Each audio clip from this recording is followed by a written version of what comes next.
retrouve aujourd'hui dans une nouvelle vidéo qui est une vidéo book haul.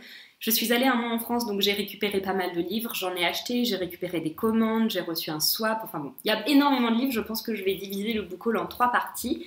Et aujourd'hui, je vais vous présenter les livres que j'ai reçus de la commande Michel Lafon sur les ventes privées et aussi des livres que j'ai reçus lors d'un swap qui était le swap sur Livre Addict Découvre ma ville ou ma région.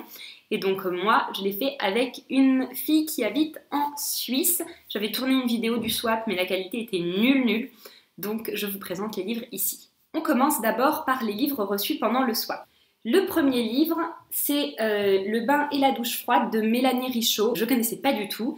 C'est un recueil de 24 nouvelles. Ça m'intrigue pas mal et le petit truc en plus, c'est qu'il est dédicacé par l'auteur pour moi. Et donc ça, c'est vraiment un truc top quand on reçoit un swap de trouver un livre dédicacé par l'auteur. C'est la première fois que ça m'arrive et je trouve que c'était vraiment une super belle idée. Le bain et la douche froide, recueil de nouvelles, je ne sais pas du tout de quoi ça parle, mais il y en a 24, alors je me suis dit, est-ce que j'attends décembre prochain pour les lire et faire une par jour?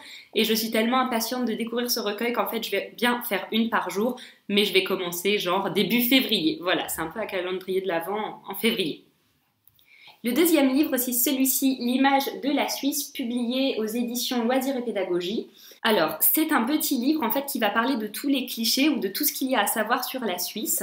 Et c'est très bien fait, très ludique. Vous pouvez voir qu'il y a à chaque fois des petits dessins, des petits encadrés. Et ça parle de tous les thèmes autour du pays de la Suisse.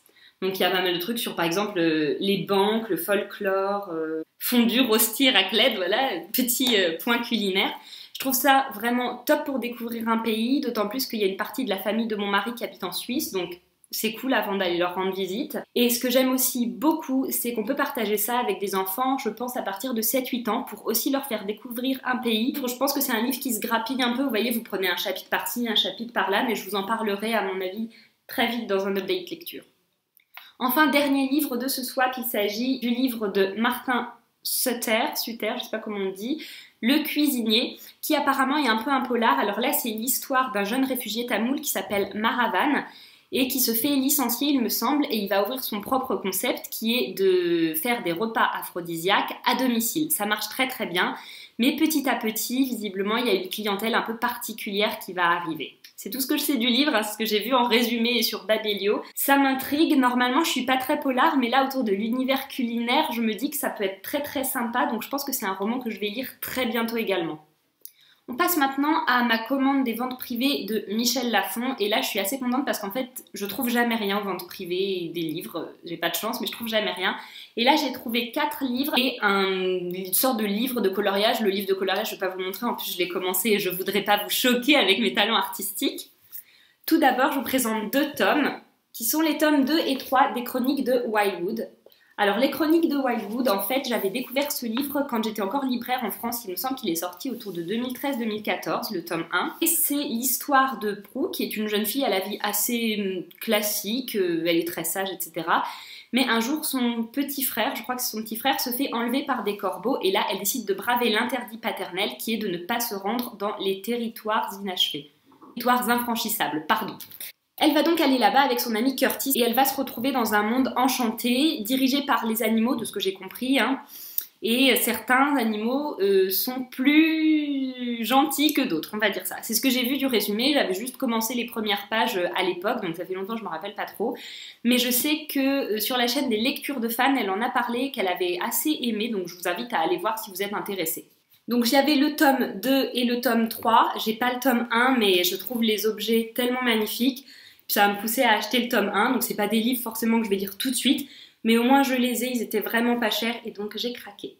Autre livre que j'avais vu à sa sortie, qui m'avait fait très envie, et puis finalement c'était un grand format et je me suis dit je vais attendre le poche, et puis je suis passée à côté, et là je l'ai vu sur la vente privée et j'ai dit je fonce.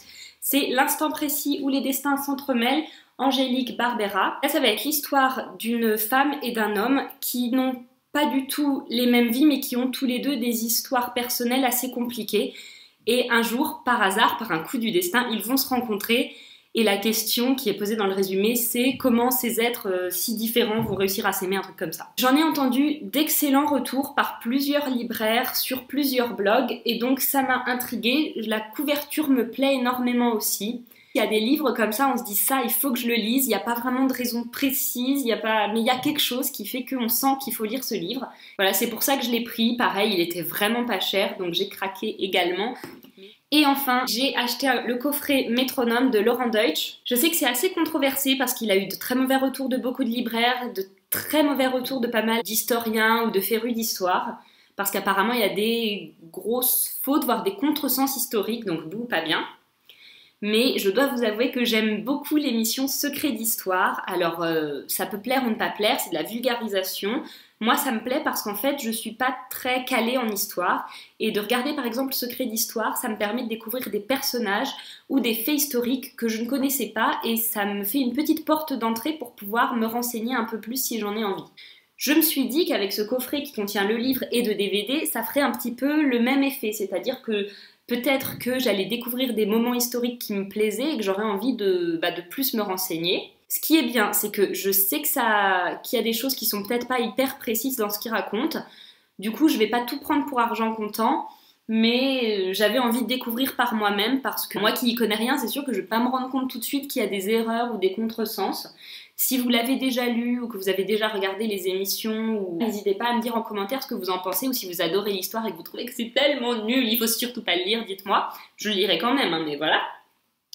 Ça me plaisait de le découvrir, je trouve qu'en plus le coffret il est quand même pas mal, bon il est un peu abîmé là sur le coin, mais bon c'est pas très grave, à l'intérieur ça se présente comme ça.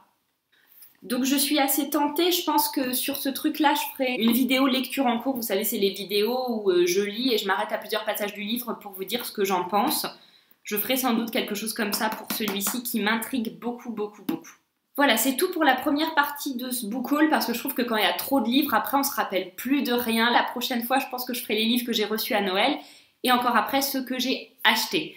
Voilà, ça fait 3 book hauls. Mais comme j'en fais pas souvent parce que je vais pas souvent en France, du coup c'est vrai que quand je vais en France, c'est un petit peu, j'achète tous les livres que je peux, tous les livres qui vont tenir dans la voiture. Voilà, j'espère que vous faites de beaux achats littéraires aussi, de belles découvertes, de belles lectures. Je vous fais des gros bisous et à la prochaine.